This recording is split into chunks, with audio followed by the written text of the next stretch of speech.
Saudara, mari kita buka Alkitab kita. Saya mau berbicara tentang bagaimana Tuhan menuntun kita di jalan yang benar. Mazmur 23 ayat 3. Hanya satu ayat saja, dan ini menjadi satu tuntunan bagi kita pagi ini, saudara. Katakan Mazmur 23 ayat 3. Ia menyegarkan jiwaku, ia menuntun aku di jalan yang benar oleh karena namanya. Di akhir tahun ini kita semua perlu menyadari bahwa Tuhan itu senantiasa menuntun. Dari Januari hingga di bulan Desember ini, Tuhan selalu menuntun. Dan Tuhan tidak pernah melepaskan tangannya dan genggamannya daripada kita semua. Alkitab dalam King James Version berkata, He restored my soul. He leaded me in the path of righteousness for His name's sake. Saudara, di dalam King James Version bukan berbicara tentang lebar. Kalau dalam bahasa Indonesia dikatakan, ia menyegarkan jiwaku, ia menuntun aku di jalan yang benar oleh karena namanya. Tetapi di dalam bahasa Inggris dikatakan path, yaitu jalan, yang artinya meskipun sesak, sedikit sempit, terjal berbatu. Jadi kata path di sini bukan way. Kalau way itu adalah jalan yang luas. Tetapi Raja Daud berbicara tentang path, di mana ini berkaitan erat dengan keadaan hidupnya setiap hari, di mana dia selalu ada di dalam kesesakan, mengalami himpitan-himpitan, dan selalu berjalan juga di jalan-jalan yang terjal. Tetapi Raja Daud menganggap bahwa Allah adalah gembala yang baik, dan dia adalah domba yang senantiasa dikendalikan oleh Tuhan. Raja Daud selalu berpikir bahwa meskipun jalannya sesak, yaitu path, sempit dan terjal, tetapi Raja Daud selalu mengingat bahwa Tuhan adalah perkasa.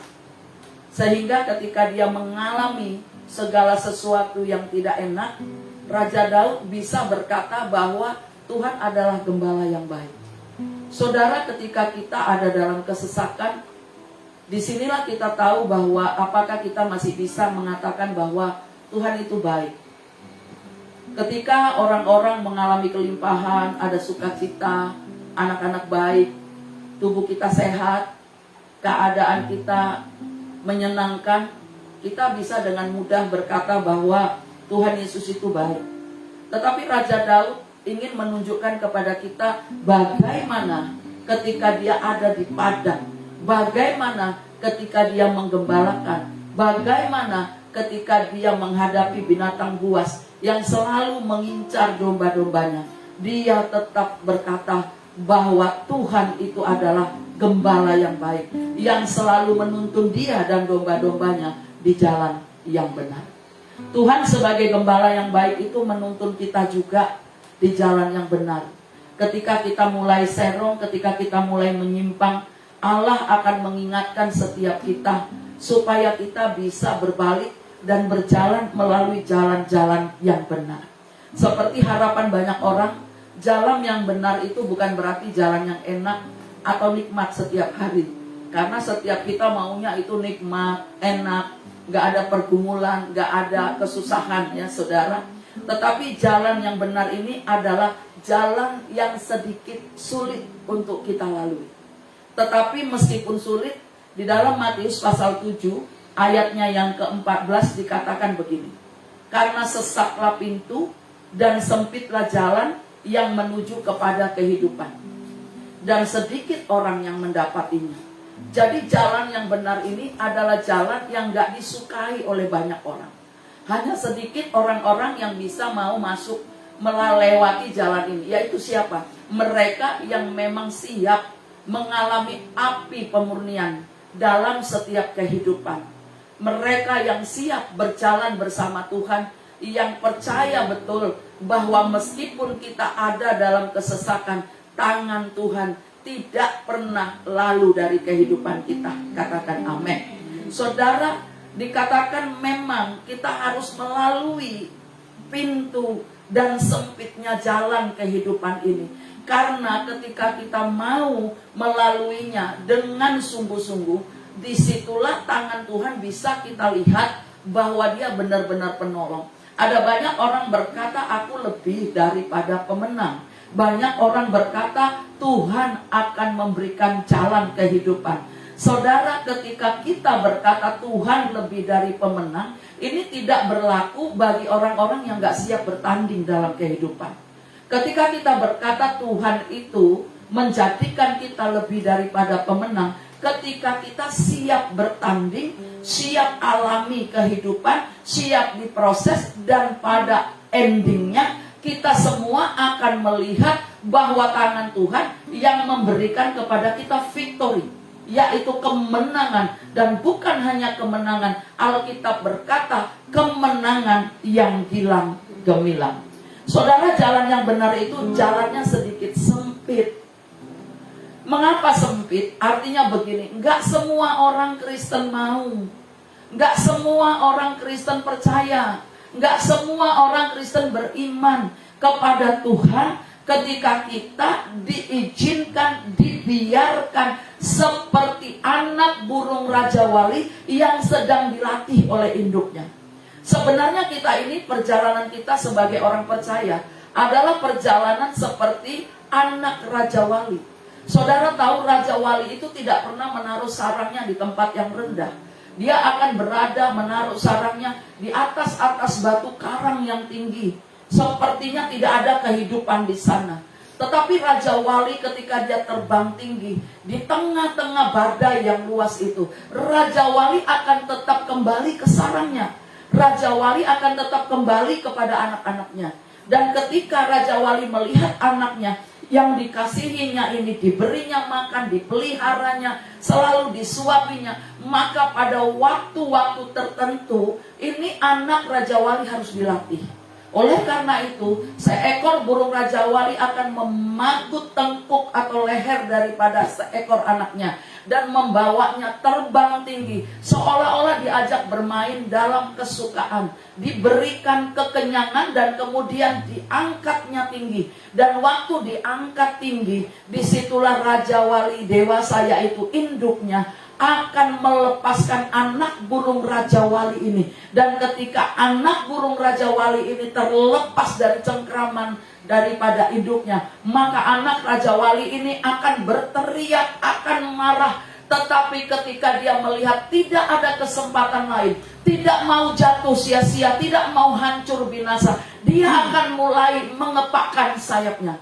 Dan ketika dia mulai mengepakkan sayapnya, dia belajar, dia akan mengalami miring, oleng, atau akan alami hantaman badai di mana dia belum siap sebenarnya. Tetapi ketika dia mulai menerima keadaannya, situasi itu menjadi nikmat baginya, dan dia mulai mengepak-ngepakkan sayapnya dan mulai melakukan latihan, mulai melakukan sesuatu, menukik ke bawah dan mulai menukik lagi ke atas. Dan ketika dia merentangkan sayapnya dengan tenang, disitulah dia merasakan bahwa badai itu menjadi kendaraan yang terbaik bagi seekor anak burung Raja Wali.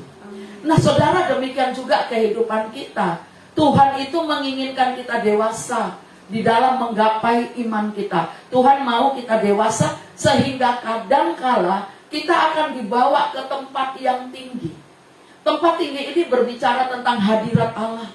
Hadirat Allah di mana kita semua bisa menikmati kebaikan Tuhan, kemuliaan Tuhan, ada berkat yang berkelimpahan. Tetapi Tuhan nggak mau menjadikan kita anak-anak gampang. Sehingga ketika kita mulai dibawanya ke tempat tinggi, diizinkannya persoalan-persoalan datang. Mulai ada kerikil-kerikil kecil, mulai ada kerikil-kerikil yang sedikit tajam, yang harus mau nggak mau kita harus lalui, harus kita injak. Nah Tuhan seolah-olah melihat dari atas, bersembunyi seperti induk burung Raja Wali yang membiarkan. Tetapi perhatikan, ada satu hal yang saya lihat dari seekor induk burung Raja Wali. Ketika anaknya tidak bisa belajar dengan baik, dan ketika anaknya itu hampir jatuh, dia akan dengan cepat menukik dan mengangkat lagi anak ini dalam pelukannya. Tetapi satu hal yang membuat saya heran, dia akan membawa lebih tinggi lagi dan dijaga dijatuhkannya lagi, lebih tinggi lagi dijatuhkannya lagi, sampai anak burung Raja Wali ini betul-betul siap dan mau mengepakkan sayapnya. Nah, kita sebagai orang percaya juga demikian.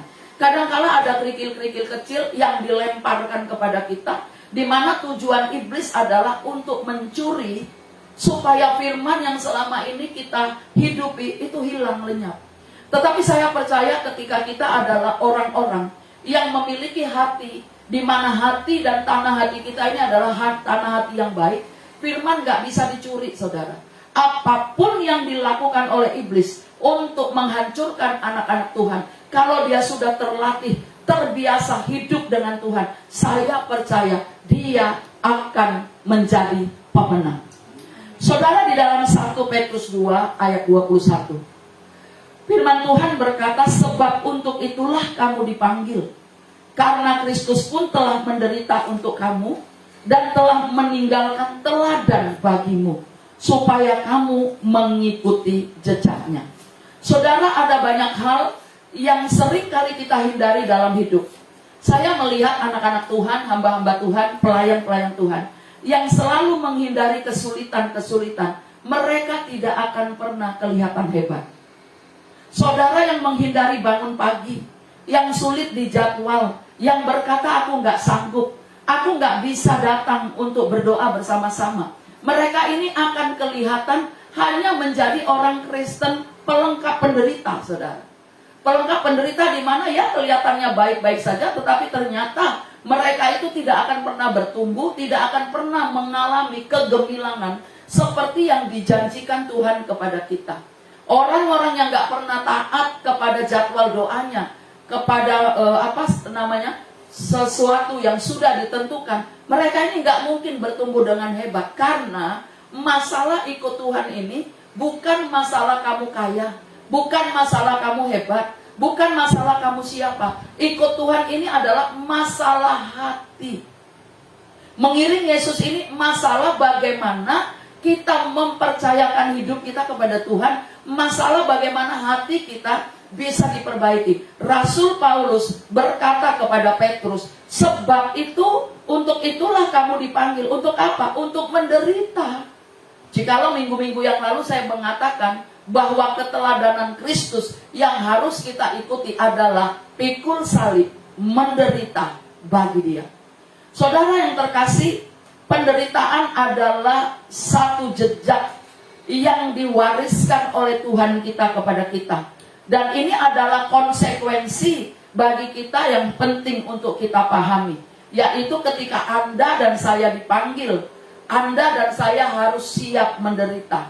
Bukan hanya siap menikmati berkat. Sebab yang ku kehendaki, kata Rasul Paulus, ialah mengenal dia, ya, dan kuasa kebangkitannya. Benar ya? Kuasa kebangkitan ini berbicara tentang semua mukjizat, semua yang indah. Kuasa kebangkitan ini berbicara tentang hal-hal yang baik. Tapi bukan hanya itu dikatakan. Dan apa? Dan penderitaan, kuasa kematiannya. Supaya kita menjadi serupa dengan dia dalam kematian itu. Saudara, penting kita ketahui bahwa kita dipanggil bukan hanya untuk menikmati berkat, tapi kita tetap mampu menjalani proses hidup. Dan proses penderitaan itu adalah keteladanan yang Tuhan wariskan kepada kita untuk kita lewati. Dan saya percaya bersama Yesus kita cakap melakukan segala perkara. Saudara mau nyanyi lagu ini supaya kita semangat, amin. Bersama Yesus, ya saudara, kita lakukan perkara-perkara yang ajaib. Bersama Yesus, lakukan perkara besar. Bersama Yesus, tidak ada yang sukar. Bersama Yesus, ada jalan keluar. Untuk masalahku, untuk masalahmu, untuk masalah kita semua. Bersama Yesus, lakukan perkara besar. Bersama Yesus, tidak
saudara. Dia Raja kita. Nah saudara, Tuhan itu selalu menemukan orang-orang hebat, baik dalam perjanjian lama maupun dalam perjanjian baru, yaitu termasuk kita. Tuhan selalu menemukan orang-orang hebat melalui jalan-jalan penderitaan, termasuk Daud sendiri. Daud ketika Israel dianiaya oleh Goliat, Daud muncul dari seorang yang sebenarnya tidak dianggap. Orang-orang yang hebat itu adalah orang-orang yang sebenarnya siap melalui jalan penderitaan. Siap saudara, bangun pagi itu penderita. Di saat kita ingin tarik selimut kita, saat kita mau masih mendengkur, kita harus bangun pagi, kita harus menaikkan syukur. Ini adalah penderitaan, jalan penderitaan. Itulah sebabnya gak semua pelayan Tuhan bisa. Meskipun kita semua siap mau ya naik mimbar, ada di mimbar begitu, tapi gak semua pelayan Tuhan siap untuk itu. Termasuk ya banyak di antara kita gak siap. Kita ini cuma penipu-penipu yang ulung di hadapan Tuhan. Kita ini cuma orang-orang yang suka berdusta, tetapi Tuhan masih sayang kepada kita. Nah saudara, orang-orang yang ditemukan Tuhan melalui jalan penderitaan ini adalah Daud. Sepertinya Daud ini orang yang gak pernah dianggap, tetapi mengapa Daud begitu perkasa? Keperkasaan Daud dia dapati karena dia setiap hari punya persekutuan yang indah dengan Tuhan.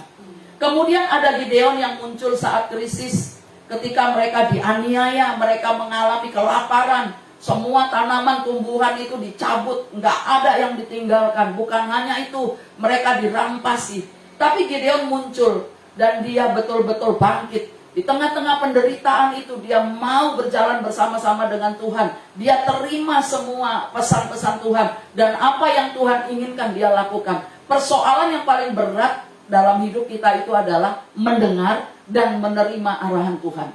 Dan kemudian ada Yusuf yang dianiaya oleh saudara-saudaranya sendiri selama 14 tahun. 14 tahun dia dipenjara. Tetapi di dalam penjara, di dalam sumur, di dalam dia dianiaya itu, disitulah Yusuf mengumpulkan kekuatannya dan belajar memahami Tuhan dengan cara pandang yang sudah diubahkan, dengan cara pandang yang sudah diberikan pembaharuan, yaitu ketika dia di dalam penjara selama 14 tahun. Di situ dia melihat apa yang harus dia lakukan, bagaimana dia harus berkemenangan. Disinilah, oleh karena itu, kalau kita mau berkemenangan, kita cuma punya satu hal yang perlu kita miliki, yaitu cara pandang yang benar dan cara pandang yang sungguh-sungguh baik. Bagaimana kita bisa melihat tangan Tuhan supaya kita bertumbuh dengan iman yang benar. Firman Tuhan di dalam Filipi pasal 1 ayat 29 dikatakan penderitaan itu biasa, saudara. Penderitaan yang kita alami itu biasa. Nah, di dalam Filipi 1:29, sebab kepada kamu dikaruniakan bukan saja untuk percaya. Saudara dengar ya, banyak orang percaya kepada Kristus, percaya kepada yang diurapi. Ini Filipi berkata, sebab kepada kamu dikaruniakan bukan saja untuk percaya kepada Kristus, bukan kepada Yesus, tetapi kepada yang diurapi. Saudara, dikatakan melainkan juga untuk menderita bagi dia. Pengurapan adalah kemampuan yang datang dari Tuhan untuk setiap orang percaya. Jadi kalau kita diminta, bahkan dikaruniakan satu karunia penderitaan karena kita diurapi sama seperti Kristus, maka kita adalah orang-orang yang mampu. Kita adalah orang-orang yang cemerlang. Kita adalah orang-orang yang hebat, yang dapat melalui jalan sempit itu tadi.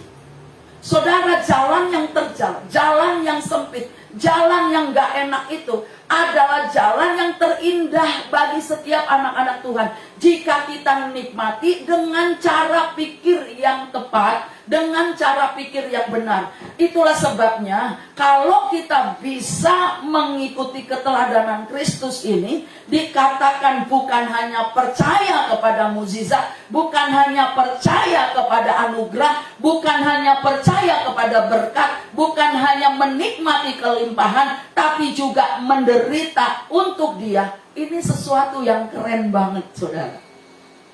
Amin. Ini keren. Tapi jangankan menderita, kesinggung dikit aja itu wajah berubah jadi Dracula, saudara. Iya kan? Jadi Dracula gitu. Rasanya naik turun itu ya. Saudara, perhatikan. Jadi kalau dikatakan gini, berarti penderitaan itu karunia. Nah, dikaruniakan artinya Tuhan gak sembarangan pilih. Tuhan gak sembarangan izinkan. Jadi penderitaan saya gak sama dengan penderitaanmu. Meskipun menurutmu penderitaanmu itu adalah segalanya, tapi bagi saya mungkin kecil. Mungkin menurut saya penderitaan saya itu nggak bisa saya lalui, kamu nggak mungkin kuat. Tapi menurut kamu bisa aja kecil. Perhatikan, semua proses hidup penderitaan yang Tuhan izinkan terjadi dalam kehidupan kita itu berbeda-beda takarannya. Berbeda-beda, saudara. Jadi artinya penderitaan itu biasa. Semua orang akan alami, katakan amin. Kalaupun saudara nggak mau alami, pada kenyataannya pasti menderita. Pasti, ya kan?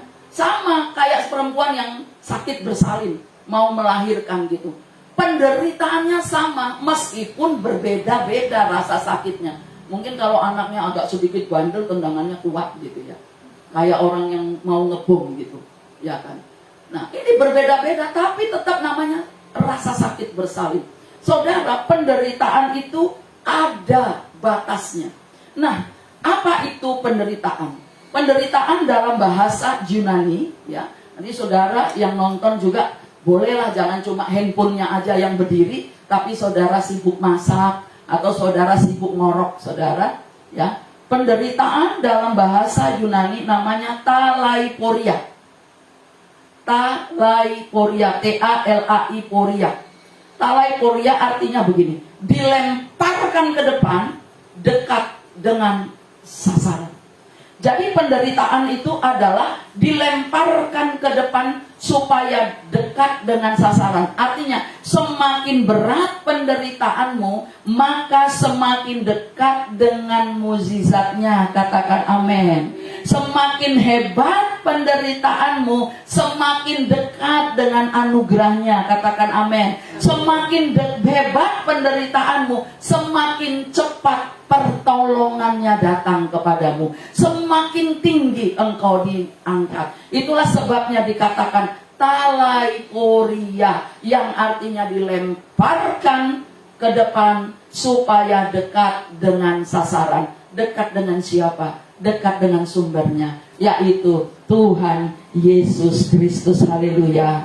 Haleluya, saudara. Nah, semakin berat penderitaan kita, semakin kita dekat dengan sasaran. Tujuan penderitaan 1 Petrus 4 ayat 1. Jadi karena Kristus telah menderita penderitaan badani, ya, kamu pun juga harus mempersenjatai dirimu dengan pikiran yang demikian. Karena barang siapa telah menderita penderitaan badani, ia telah berhenti berbuat dosa. Saudara perhatikan, tujuan dari penderitaan adalah supaya kita dapat mengucap syukur. Ketika kita alami penderitaan, kita nggak ngomel lagi.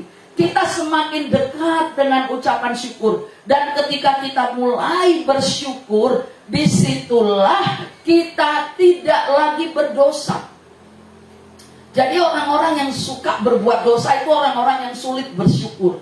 Orang-orang yang ngomel itu orang-orang yang berdosa. Aku nggak bisa bersyukur. Aku nggak bisa bergembira. Penderitaan ini berat. Karena bukan kamu yang mengalaminya. Dengar, perhatikan. Tadi kan talaiporia. Kita ini berbeda-beda juga karunia penderitaannya. Nggak semua orang harus kena kusta. Nggak semua orang harus buta.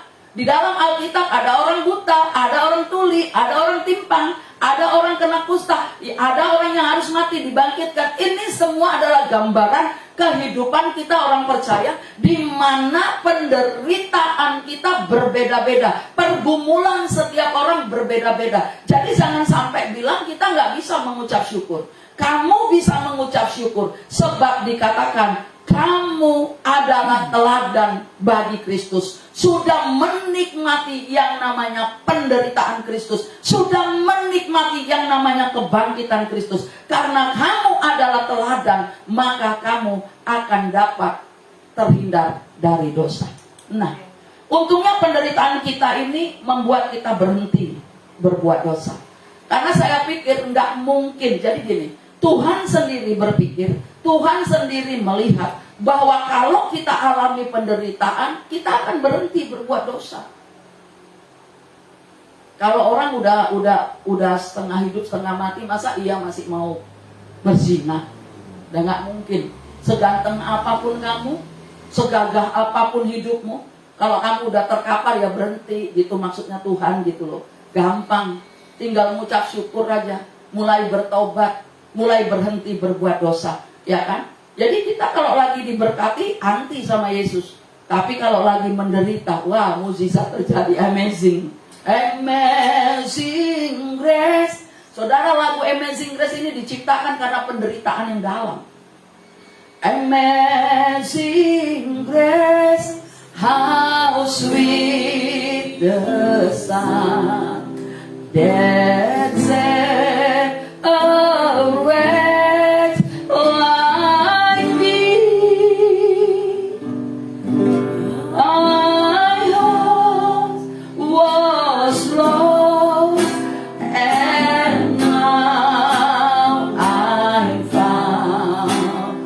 Was right and now I see. Saudara, yang menciptakan lagu Amazing Grace ini adalah seseorang yang mengalami penderitaan yang dalam. Jadi supaya saudara tidak hanya enak-enak dengar apa itu penderitaannya, silakan cari, silakan searching, silakan baca penderitaan yang dalam yang dia alami. Tapi disitulah dia ketemu dengan Tuhan, ketemu dengan yang namanya juru selamat, ketemu yang namanya pengampunan, ketemu yang namanya keberhasilan.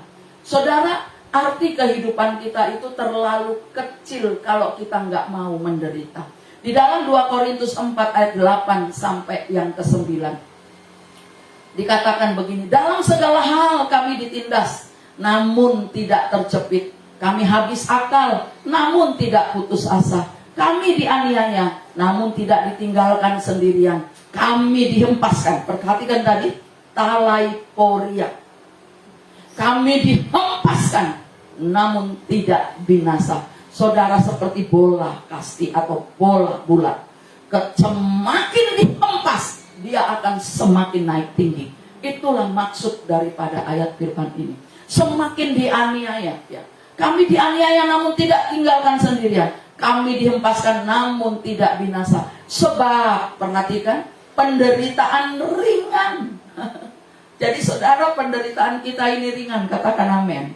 Jadi jangan takut menderita, amin. Jangan takut dianiaya, jangan takut diomongin orang, jangan takut difitnah, biarkan saja. Sebab kamu akan semakin terkenal, kamu akan semakin hebat, semakin melambung tinggi. Sebab penderitaan ringan yang sekarang ini mengerjakan bagi kami kemuliaan kekal yang melebihi segala-galanya, jauh lebih besar daripada penderitaan kami.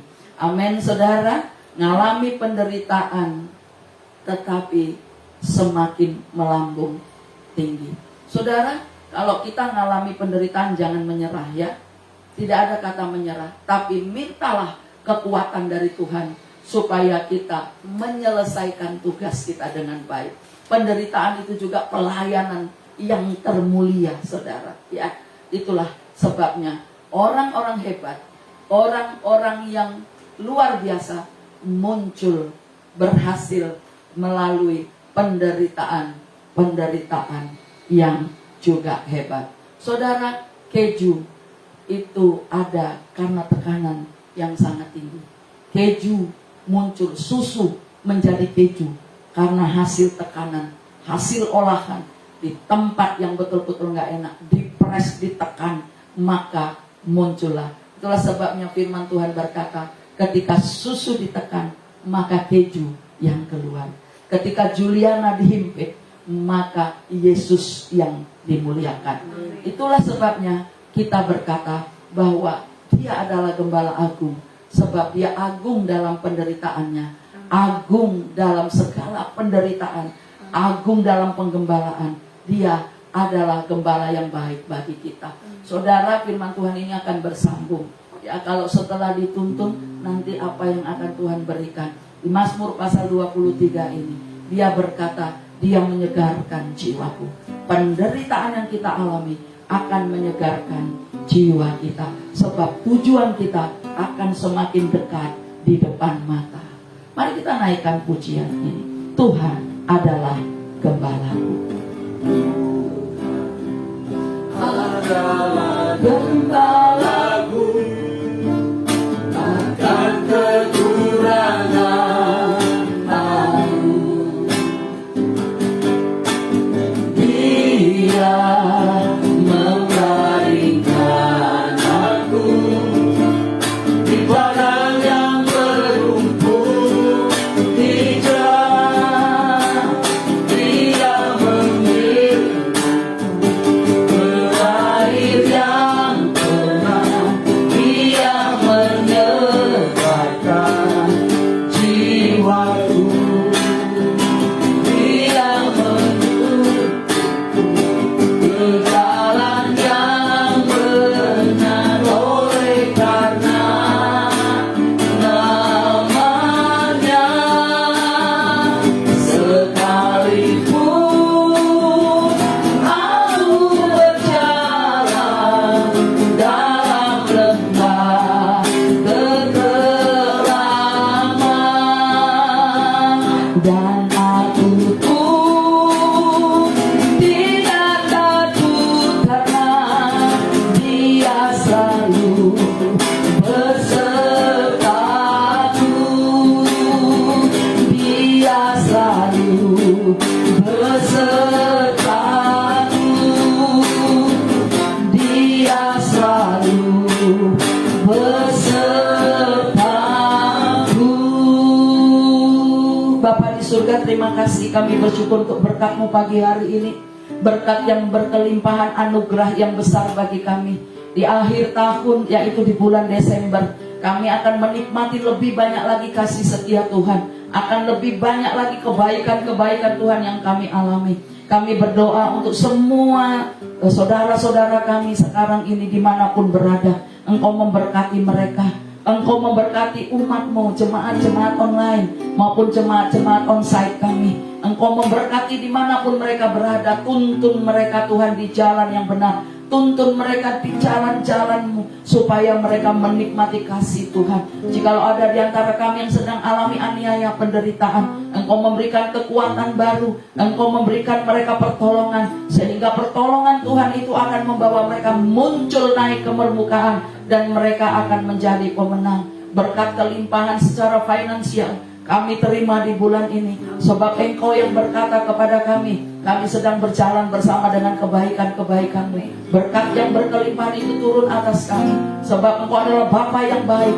Engkau tidak hanya membiarkan Tuhan penderitaan mengiring kami, tapi ada berkat melimpah, ada kesehatan, ada masa depan yang penuh harapan, ada kebaikan Tuhan, ada keuangan, ada segala sesuatu yang baik. Makan, minum, pakai, anggur, susu dan madu tersedia di rumah-rumah kami. Anak-anak kami diberkati, anak-anak kami dilimpahi dengan kasih setia, anak-anak kami mengalami kebaikan, anak-anak kami mengalami kelimpahan di dalam nama Tuhan Yesus. Anak-anak kami, cucu-cucu kami, baik cucu-cucu rohani kami juga, mereka akan bertumbuh. Tidak ada yang sakit, tidak ada yang mengalami tidak baik. Mereka naik dan bukan turun. Masa depan penuh harapan. Engkau yang akan menuntun setiap kami di bulan-bulan Natal ini. Kami bersyukur akan kebaikan, dan kami mengingat anugerah Tuhan yang besar ketika Engkau lahir ke dunia pada saat dunia penuh kegelapan. Oleh karena itu kami bersyukur kepada Tuhan.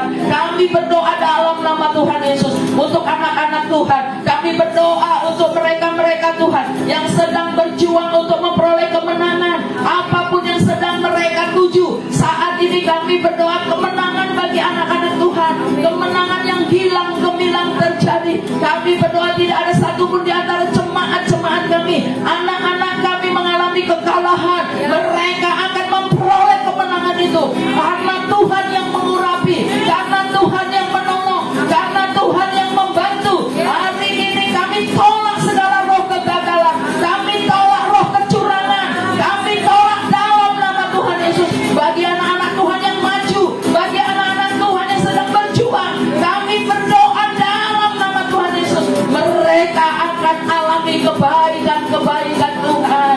Terima kasih Tuhan, berkat Allah yang melimpah seperti embun yang turun pagi ini membasahi atap rumah setiap anak-anakmu. Demikianlah pemeliharaan Tuhan turun atas semua kami saat ini. Terima kasih, biarlah berkat anugerah yang melimpah dari Allah Bapa di surga dan cinta kasih dari Tuhan Yesus Kristus, itulah yang menyertai kami semua, dan perkenanan dari kuat kuasa Roh Kudus akan menuntun, menolong, membimbing kami mulai hari ini sampai Maranatha Tuhan menjemput kami di awal